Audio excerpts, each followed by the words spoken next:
Какая красота получилась.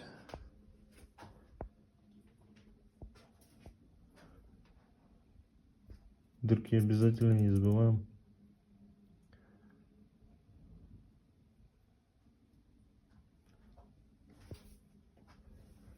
Вот такая вещь.